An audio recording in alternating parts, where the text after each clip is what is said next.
फैला बरगयारी बिथाङाबो बुंदोंमोन जे बनसुआ 6 दाननि थाखायल' जोनोम जादों।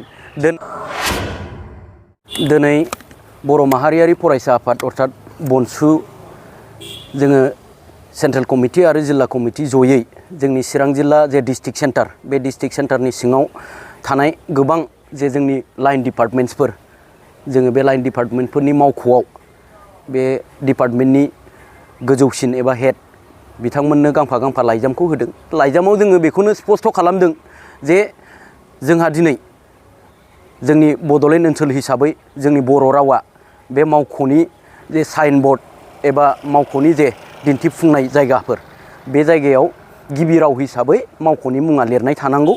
जोङो बेखौ दाबि खालामनो बनसुआ गांफा गांफा आर'जलाइ जोङो गथायदों, जायनि गेजेरजों जों फोरमायनो सानदों जे फैबाय थानाय जानुवारि दाननि 15 अक्ट'नि गेजेरावनो जेरैखि जायाबाबो बे साइन बर्डखौ बर' रावजों गिबि राव हिसाबै लिरनायखौ फोजोबनांगौ।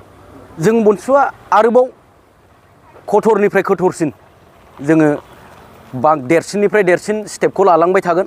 जोङो प्रयजन जायोब्ला समजों लोगोसे गोरोबनानै जोङो जे अफिसनि दैदेनगिरि बिथांमोन एबा अफिसनि हेड बिथांमोन बे बिथांमोननि सायाव जोङो लिगेल एक्सनबो लानांनो हागौ बा जोङो लानो थाखाय थियारि। जोङो दिनै चिरां जिल्ला हिसाबै चिरां जिल्ला कमिटि बनसु आरो जोंहा सेन्ट्रेलनि मेम्बार्सफोरा जोङो दिनै चिरां जिल्लायाव होफैग्रोदों। थिग बेबायदिनो दाखालिबो नोंथांमोना मिडियानि जुगै मोनथिनो मोन्दोंबो जानो हागौ जे जोङो क'क्राझारावबो बानायदों।